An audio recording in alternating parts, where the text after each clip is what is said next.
Video open कर लिया तो पूरा देख के जाना, बहुत कुछ सीख के जाओगे। सीधा जंप करते हैं जो हमारा कोर्स है उस पे। पहली चीज ऑप्शंस। ऑप्शंस होता क्या है? देखो, अगर मैं इसकी टेक्स्ट बुक डेफिनेशन आप लोगों को बताऊं तो वो तो मैंने आपके सामने लिख दी है। Options are financial derivatives that give buyers the right but not the obligation to buy और sell an underlying asset at an agreed upon price and date. बहुत ही खतरनाक सी डेफिनेशन है। इसको समझते हैं। इस डेफिनेशन को, इस बड़ी डेफिनेशन को छोटे छोटे पार्ट में ब्रेक करके, राइट। तो देखते हैं इसमें क्या क्या वर्ड्स यूज हुए हैं। पहला वर्ड डेरिवेटिव्स, ठीक है। उसके बाद right but not the obligation. तीसरा अंडरलाइंग एसेट। चौथा agreed upon price and date. सबसे पहले डेरिवेटिव्स को समझते हैं। डेरिवेटिव क्या होते हैं? देखो, डेरिवेटिव अपने आप में कुछ नहीं होते, बेसिकली वो किसी चीज से डिराइव हुए हैं।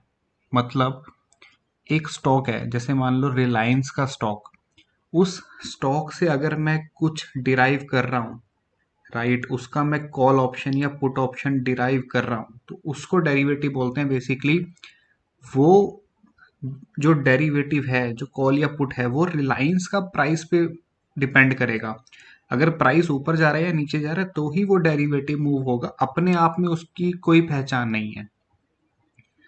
दूसरा, right but not the obligation. मतलब राइट क्या है? वोट डालना आपका राइट है, राइट। वोट डालना आपका राइट है, लेकिन अगर आप वोट डालने नहीं जाओगे तो कोई आपको गोली नहीं मार देगा कि भाई तूने वोट नहीं डाला। तो आपको एनकरेज किया जाता है कि आप वोट डालो, लेकिन आप ओब्लाइज नहीं हो उस चीज के लिए। लेकिन जो गवर्नमेंट है वो ओब्लाइज्ड है। अगर वो 5 साल में वोटिंग नहीं करवाएगी, इलेक्शन नहीं करवाएगी, तो उसके ऊपर सवाल खड़े किए जाएंगे। तो इस केस में जो वोटर है उसके पास राइट है बट ओब्लिगेशन नहीं है, लेकिन जो सरकार है उसके पास ओब्लिगेशन है वो चीज करने की। तीसरी चीज, अंडरलाइंग एसेट। अंडरलाइंग एसेट क्या होता है? अंडरलाइंग एसेट कुछ भी हो सकता है। आपका कोई भी स्टॉक हो सकता है, आपकी करेंसी हो सकती है, आपकी कमोडिटी हो सकती है, राइट। कुछ भी जिसके बारे में भी आप स्टॉक मार्केट में पढ़ते हो, जो भी चीज आप देख लो, वो सब एक अंडरलाइंग एसेट है। रिलायंस का स्टॉक एक अंडरलाइंग एसेट है। HDFC बैंक का स्टॉक एक अंडरलाइंग एसेट है। कमोडिटी में सिल्वर एक underlying asset and so on. उस सब को अंडरलाइंग एसेट बोला जाता है। Agreed upon price and date, इसको बहुत डिटेल में समझने वाले हैं। अभी के लिए मैं आपको ये बताता हूँ कि जो भी ऑप्शन कॉन्ट्रैक्ट होते हैं ना, वो एक पर्टिकुलर डेट पे एक्सपायर होते हैं, राइट। उसमें हम पढ़ेंगे कि वीकली एक्सपायरी, मंथली एक्सपायरी सब पढ़ेंगे, बट अभी एक चीज आप समझ के चलो कि ऑप्शंस की एक एक्सपायरी डेट होती है, उसके बाद वो ऑप्शन वैलिड नहीं रहता, ठीक है। तो अभी तक हमने इन सभी टर्म्स को एक एक करके अलग अलग पार्ट्स में समझ लिया। अब हम इस सब को मिला के डिटेल में समझने वाले हैं कि ऑप्शन होता क्या है, ठीक है। अब एक चीज समझते हैं। ऑप्शन मैंने जैसे को आपको कहा कि एक कॉन्ट्रैक्ट होता है, ठीक है। इस कॉन्ट्रैक्ट में एक बायर होता है और एक सेलर होता है, राइट। अब यूजुअली होता क्या है ना, जैसे एक एग्जांपल देता हूं मैं आपको। एक प्लॉट लिया आपने 10 लाख रुपए का, ओके। एंड आपने उस प्लॉट के लिए अभी आपसे कहा गया कि आप 10 लाख रुपए मत पे कीजिए, सिर्फ 50,000 रुपये पे कर दीजिए, ठीक है। और इस महीने के एंड पे, राइट, इस महीने के एंड पे हम ये कॉन्ट्रैक्ट एग्जीक्यूट करेंगे। ये एक बेसिक सी चीज आपको बताई गई। अब आपने 10 लाख रुपए नहीं दिए, आपने 50,000 रुपये दिए, ठीक है। तो कॉन्ट्रैक्ट के अकॉर्डिंग आपके लिए बेस्ट सिनेरियो क्या रहेगा? देखो, अगर वो 10 लाख वाला प्लॉट 15 लाख का हो जाता है, ठीक है, तो आप वो कॉन्ट्रैक्ट एग्जीक्यूट करना चाहोगे क्योंकि आपको प्रॉफिट हो रहा है उसमें। लेकिन अगर वो 10 लाख वाला प्लॉट 8 लाख का ही रह गया, तो आप उस कॉन्ट्रैक्ट को एग्जीक्यूट करना पसंद नहीं करोगे। आइडियली आपको लगेगा कि यार मैं तो लॉस हो गया, तो मैं तो नहीं करना चाहता। अब इसमें थोड़ी थोड़ी ऑप्शन की टर्मिनोलॉजी ऐड करना शुरू करते हैं। जो आपने 50,000 रुपये दिए वो 10 लाख का माल उठाने के लिए, उसे बोलते हैं प्रीमियम। ऑप्शंस की डेफिनेशन में क्या होता है कि एक जो ऑप्शन बायर होता है, जो ऑप्शन खरीदता है, वो एक प्रीमियम पे करता है। ठीक है, 50,000 का जो इसमें प्रीमियम पे किया, और अगर उसको लगता है कि मुझे मेरे प्रीमियम से ज़्यादा फायदा हो रहा है, तो वो ऑप्शन एग्जीक्यूट करना चाहता है, कॉन्ट्रैक्ट एग्जीक्यूट करना चाहता है, वरना वो कॉन्ट्रैक्ट एक्सपायरी पे एग्जीक्यूट करना नहीं चाहता। ठीक है, तो इस केस में जो 50,000 रुपये हैं वो प्रीमियम है। अगर मेरी वैल्यू जो 10 लाख का प्लॉट था वो 15 लाख का हो जाता है, तो मुझे लगेगा कि मैंने 50,000 प्रीमियम दिया, लेकिन उसके ऊपर मुझे प्रॉफिट है, तो मैं प्रॉफिट लूंगा। अगर मुझे लगेगा कि यार 10 लाख का प्लॉट 8 लाख का हो गया, तो मैं उसे कहूंगा भैया 50,000 रुपये का प्रीमियम हुआ आपका, मुझे नहीं करना ये कॉन्ट्रैक्ट एग्जीक्यूट, मुझे मुझे जाने दो। इसको अभी मैंने बिल्कुल ही रॉ फॉर्म में बताया आपको, क्योंकि अभी जस्ट शुरुआत है।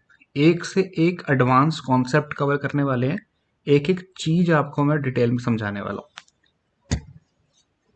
बाय द वे, चैनल पे अगर आप नए हो, फर्स्ट टाइम आए हो, तो सब्सक्राइब करके जरूर जाइएगा, लाइक जरूर करके जाइएगा, बहुत इंटरेस्टिंग वीडियोस आने वाले हैं। ठीक है, अब बात करते हैं कि जैसे मैंने आपको बताया कि एक बंदा है जो प्लॉट खरीद रहा है, उसे हम ऑप्शन बायर कहते हैं, और एक है जो प्लॉट को सेल कर रहा है, ऑप्शन सेलर होता है वो। ठीक है, अभी थोड़ा चलते हैं, इसको डिटेल में कवर करते हैं चीजें। इसके लिए मैं एक टेक्स्ट बॉक्स ड्रॉ कर रहा हूँ।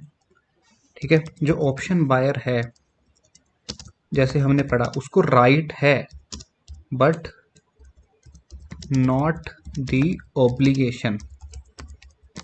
ओके, एंड जो सेलर है उसको ऑब्लिगेशन है। ऐसा क्यों?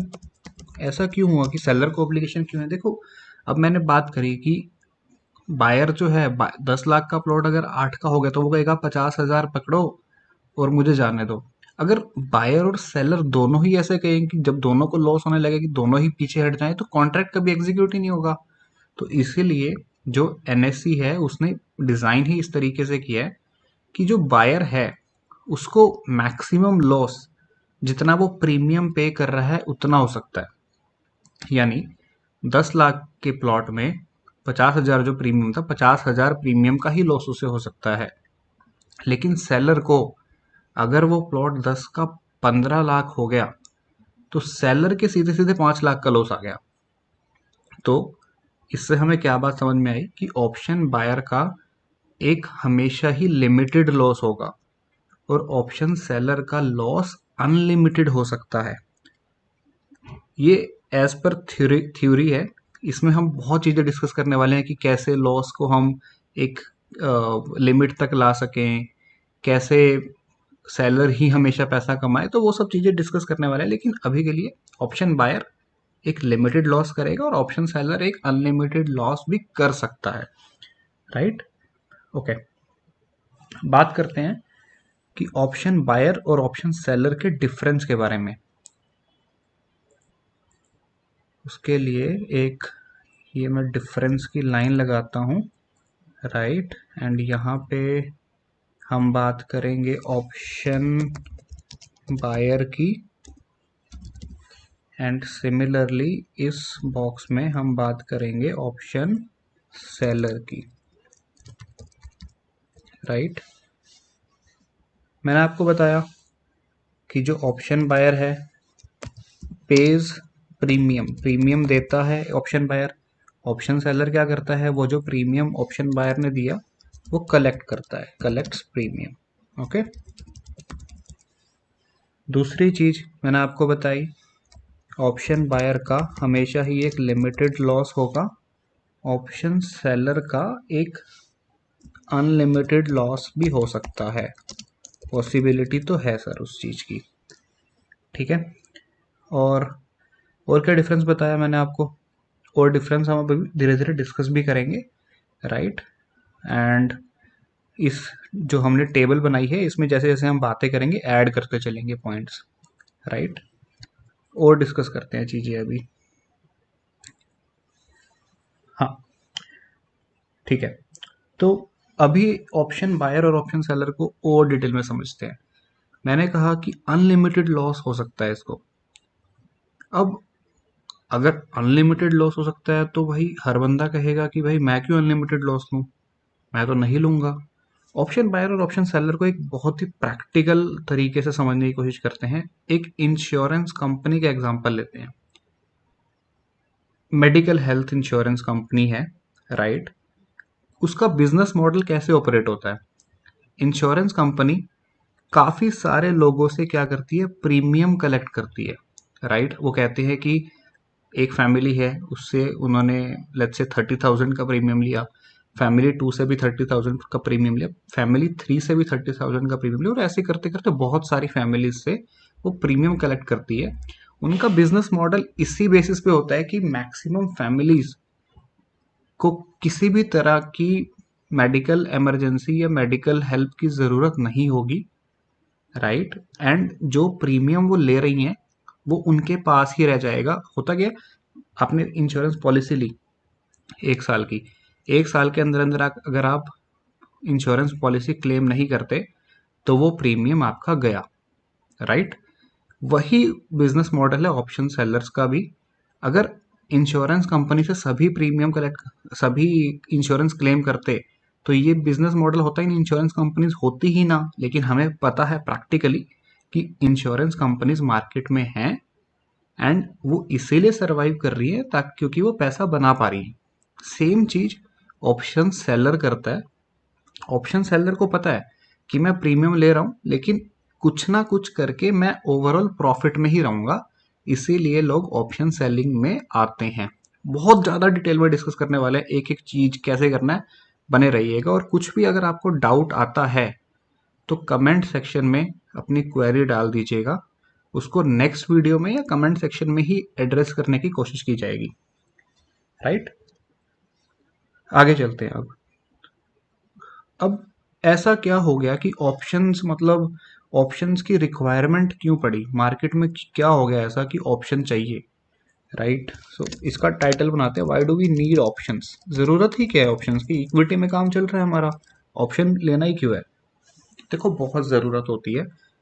सबसे पहला जो इसका मेजर यूज़ है वो है हेजिंग के लिए। अब होता क्या है ना, देखो बड़ी बड़ी कंपनीज जो होती हैं उनकी बहुत बड़ी बड़ी पोजीशंस होती हैं, राइट। जैसे मैं अगर आपको बात करूं आईटी कंपनीज की, देखो आईटी कंपनीज का major business, let's say 80% of the business उनका यूएस से आता है। और अब हमें पता है कि आज उन्होंने एक डील एग्जीक्यूट करी, उसमें उस टाइम पे मान लो जो डॉलर से इंडियन आईएनआर का कन्वर्जन रेट था वो मान लो 80 रुपीज था। अब कल को मान लो वो रेट कम हो जाता है या ज़्यादा हो जाता है तो उससे उनको प्रॉफिट या लॉस होगा। मान लो वो तो एक्सपेक्ट कर रहे थे कि हमारा इंडियन करेंसी में कन्वर्ट होके ये पैसा 100 करोड़ आएगा, लेकिन डॉलर और इंडियन रुपीस में फ्लक्चुएशन होने की वजह से वो 100 करोड़ का 90 करोड़ रह गया। तो इसीलिए उनको हेज करके चलना पड़ता है अपनी पोजीशंस, ताकि उन्हें बिजनेस लॉस ना आए। दूसरा रीजन समझो हेजिंग का। अब जो बड़े बड़े लोग होते हैं, एचएनआईज या कॉरपोरेट क्लाइंट्स जो होते हैं, उनके पास हजार हजार, दो दो हजार, 10-10 हजार करोड़ के पोर्टफोलियो होते हैं। अब मान लो मार्केट अगर क्रैश हुआ और उनका पोर्टफोलियो अगर 10% भी डाउन आया तो सोच लो कि कितना बड़ा उनको लॉस हो सकता है, या एक बारी के लिए दिखेगा जब तक मार्केट रिकवर नहीं होती। तो उसी अनफोर्सीन सिचुएशन को अवॉइड करने के लिए हेजिंग की जाती है ऑप्शंस के थ्रू, राइट। दूसरी चीज समझते हैं हेजिंग ऑप्शंस का। आजकल दूसरा मेजर यूज क्या हो रहा है? ऑप्शंस जो है आजकल पब्लिकली ट्रेड हो रहे हैं, options are being publicly traded. अभी पहले तो ये सब नहीं था, लेकिन आजकल जैसे जैसे रिटेलर ऑप्शन ट्रेडिंग में आ रहा है, उसको पता चल रहा है कि यहाँ से पैसा 5 गुना 10 गुना हो सकता है या फिर जीरो भी हो सकता है। तो लोगों का जैसे जैसे रिस्क एपेटाइट बढ़ रहा है, वैसे वैसे वो लोग ऑप्शन ट्रेडिंग में आ रहे हैं। और क्योंकि ये चीज़ें पब्लिकली ट्रेड होने लगी, तो इसमें जो मतलब लोगों का इन्वॉल्वमेंट था वो बढ़ता गया। एंड आजकल ऑप्शन ट्रेडिंग बहुत पॉपुलर हो गई है। तो इन कुछ रीजंस के लिए ऑप्शंस की ज़रूरत पड़ी, ऑप्शंस का यूज़ होता है, राइट। और क्या होता है, देखो, ऑप्शंस के थ्रू आप और क्या कर सकते हो, you can control a large asset, control a large asset using a small quantity. इसका क्या मतलब हुआ? इसका मतलब ये है, आपने बड़ी देखो, हर अब मैं मान लो कि मैं 1,000 शेयर रिलायंस के लेना चाहता हूँ, और एक एग्जांपल लो या एक एजम्पशन लेते हैं कि वो 1,000 शेयर रिलायंस के 20 लाख रुपए के आते हैं। अब ऑप्शन ट्रेडिंग अगर आप कर रहे हो ना, तो आप उतने का उतना स्टॉक ले सकते हो, आप उतनी क्वांटिटी ले सकते हो, लेकिन आपको 20 लाख नहीं देना, आप 50,000 60,000 या 1 लाख में वो सब ले सकते हो। तो आप इतनी बड़ी एसेट को कंट्रोल कर रहे हो सिर्फ एक छोटा सा पैसा देके। ठीक है। उसके अलावा और क्या ऑप्शन हो सकते हैं इसके? ऑप्शन लोग साइड इनकम के लिए यूज करते हैं। मैंने जैसे आपको बताया कि एक जॉब कर रहे हैं और एक एडिशनल इनकम हो जाए। तो इन सब चीज़ों की वजह से ऑप्शन ट्रेडिंग काफ़ी फेमस हो गई है, काफ़ी लोग इस चीज़ों में घुस चुके हैं। अब दूसरी चीज़ के बारे में डिस्कस करते हैं कि ऑप्शंस जो हैं, राइट, इन किस किस टाइप के होते हैं? कितने, दो टाइप्स के होते हैं बेसिकली। आपने सुना ही होगा बहुत ज़्यादा। एक होता है कॉल ऑप्शंस, ठीक है, जिसको सीई बोलते हैं। लोग कह रहे हैं ना कि मैंने तो इसका सीई ले रखा है, नहीं पता तो आपको पता लग जाएगा। दूसरा होता है पुट ऑप्शंस, जो कहते हैं कि मैंने तो भाई इसका पीई ले रखा है। ये चीज़ क्या होते हैं? देखो, कॉल ऑप्शंस होते हैं बेसिकली जो मार्केट के साथ साथ चलता है, यानी कि पॉजिटिवली कॉरिलेट पॉजिटिवली कॉरिलेटेड टू मार्केट। इसका क्या मतलब है? मार्केट ऊपर गई तो कॉल ऑप्शन में फ़ायदा होगा, मार्केट नीचे गई तो कॉल ऑप्शन में नुकसान होगा। आपने बजाज ऑटो का एक स्टॉक ले रखा है, बजाज ऑटो का स्टॉक 1% ऊपर जाएगा तो कॉल ऑप्शन में आपको फ़ायदा होगा, बजाज ऑटो का स्टॉक नीचे आएगा तो आपको कॉल ऑप्शन में नुकसान होगा। सिंपल। पुट ऑप्शन क्या है? इसका ऑपोजिट, ये है नेगेटिवली कॉरिलेटेड। मतलब क्या हुआ? बजाज ऑटो का स्टॉक है आपके पास, वो स्टॉक अगर नीचे जा रहा है तो आपको पुट ऑप्शन में फ़ायदा होगा, अगर वो स्टॉक ऊपर जा रहा है तो आपको पुट ऑप्शन में नुकसान होगा। ऑपोजिट काम करता है, राइट। अब और डिटेल में समझते हैं इन चीज़ों को। देखो, इन चीज़ों में भी यही होता है कि कॉल ऑप्शन, अगर एक बंदा बाय कर रहा है, जिसे हम ऑप्शन बायर कहते हैं, तो एक बंदा कॉल ऑप्शन सेल भी कर रहा है, उसे ऑप्शन सेलर कहते हैं। मैं इसको बहुत डिटेल में समझाता हूँ आपको। उससे पहले एक मैथ्स का बेसिक फंडा समझ लेते हैं। आपको पता ही होगा, लेकिन एक बार मैं आपको रिमाइंड करा देता हूँ। देखो, पॉजिटिव इंटू पॉजिटिव क्या होता है? पॉजिटिव होता है, राइट। ये आपको पता ही होगा। पॉजिटिव इंटू नेगेटिव नेगेटिव होता है, नेगेटिव इंटू पॉजिटिव पॉजिटिव होता है, and negative into negative he positive होता है। सॉरी, ये वाला गलत लिख दिया मैंने, नेगेटिव इंटू पॉजिटिव नेगेटिव होता है मैंने, ठीक है। इसको मैं एक तरीके से ब्रैकेट्स में डाल देता हूँ ताकि ये थोड़ा सा डिफ्रेंशिएशन हो सके।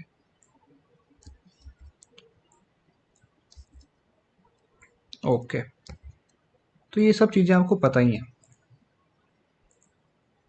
राइट। ओके, ठीक है। अब इसको हम कहाँ यूज़ करने वाले हैं, ये फॉर्मूला मैंने आपको क्यों बताया।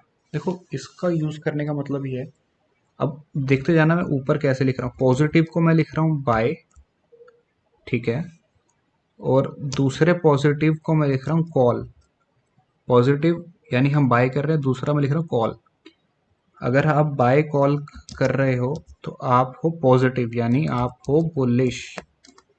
दूसरा, आप बाय कर रहे हो नेगेटिव यानी पुट, तो आप क्या हो, नेगेटिव यानी आप हो बियरिश, ठीक है। दूसरा, आप नेगेटिव है यानी कि सेल कर रहे हो, क्या सेल कर रहे हो, कॉल, तो आप क्या हो, बियरिश फिर से। और अगर आप दोबारा सेल कर रहे हो पुट, तो आप हो बुलिश। इस चीज के लिए मैंने आपको वो फॉर्मूला लिखवाया था, राइट। दूसरी चीज समझते हैं। देखो, अभी क्या हुआ, बाय, इसको मैं एक एक स्पेस दे देता हूँ, राइट। अभी मैंने आपको बताया कि एक होता है ऑप्शन बायर और एक होता है ऑप्शन सेलर। तो जहां जहां पे बाय लिखा हुआ है, राइट, वो है ऑप्शन बायर। इस चीज के लिए मैं एक बार लाइन एरो का यूज करता हूँ, राइट।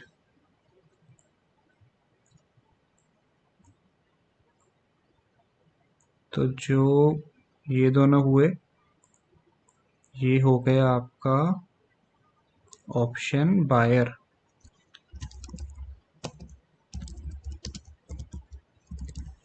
राइट। और दूसरा जो ये हुआ, ये वाला, ये हुआ आपका ऑप्शन सेलर। एक चीज इसमें ध्यान रखना, कुछ लोग कंफ्यूज हो जाते हैं। मैंने ये बताया आपको दोनों तरफ बाय हैं। देखो, ऑप्शन बायर जो होता है वो बुलिश भी हो सकता है, बियरिश भी हो सकता है, कंफ्यूज नहीं होना। ऑप्शन बायर है, वो बुलिश हो सकता है, वो बियरिश हो सकता है। ऑप्शन सेलर है, वो बियरिश हो सकता है, बुलिश हो सकता है। दोनों चीजें पॉसिबल है।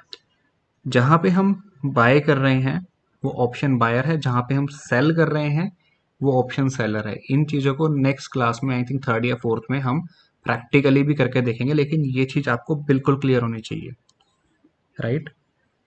और इसके अलावा एक चीज मैं आपको और बताता हूँ। देखो, ऑप्शन बायर जो होता है उसको कई बार डेटर भी कहा जाता है,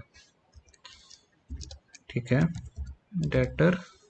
और ऑप्शन सेलर को कई बार क्रेडिटर भी कहा जाता है। ऐसा क्यों? सिंपल है, क्योंकि डेटर इसलिए कहा जाता है क्योंकि वो प्रीमियम पे करता है, उसका प्रीमियम डेबिट हो रहा है। और क्रेडिटर ऑप्शन सेलर को इसलिए जा सकता है क्योंकि वो ऑप्शन सेलर जो है वो प्रीमियम कलेक्ट कर रहा है, तो इसलिए उसको क्रेडिटर कहा जाता है। ये ऑप्शनल सी चीज है, लेकिन आप नॉर्मली मार्केट में सब लोग ऑप्शन बायर और ऑप्शन सेलर कह के ही इस चीज के बारे में बात करते हैं, राइट। एक चीज और समझते हैं। एक चीज आपने मार्केट में सुनी होगी कि ऑप्शन बायर हमेशा पैसा लूज करता है और ऑप्शन बायर हमेशा लूज करता है और ऑप्शन सेलर हमेशा पैसा कमाता है। तो उसका रीजन क्या है? देखो, उसका रीजन है ये टाइम कर्व। ये टाइम कर्व क्या है? मैंने आपको बताया, इंश्योरेंस कंपनी का एग्जांपल है ना। 12 मंथ्स का आपने एक इंश्योरेंस लिया, राइट। उसके बाद वो इंश्योरेंस आपने लेके रखा, वो 6 मंथ्स रह गया, एंड यहाँ पे उस ऑप्शन की एक्सपायरी, उस इंश्योरेंस की एक्सपायरी आ गई। अब हुआ क्या, आपने 10 लाख रुपए का लिया था, राइट। 10 लाख का आपने इंश्योरेंस लिया था। उसकी जब आपने पॉलिसी ली, उसकी स्टार्टिंग में वैल्यू 10 लाख की 10 लाख थी। लेकिन जैसे ही 1 साल खत्म हुआ, तो वो 10 लाख का जो इंश्योरेंस था वो जीरो हो गया। यही सेम फंडा एग्जैक्टली होता है मार्केट में, ठीक है। मार्केट में क्या होता है कि जो कॉन्ट्रैक्ट होता है, उस कॉन्ट्रैक्ट की जो टाइम वैल्यू है वो कम होती रहती है, राइट। जैसे मैं आपको एग्जांपल दूं, कि अगर जो हमने कॉन्ट्रैक्ट लिया उसकी पहले टाइम वैल्यू थी 90 डेज, राइट। अब अगली बार वो रह गई 30 डेज, तो जो टाइम कम होता गया, टाइम कम होने से जो है वो प्रीमियम पे भी फर्क पड़ता है। इसको नेक्स्ट क्लास में हम समझेंगे क्यों, रीजन के साथ।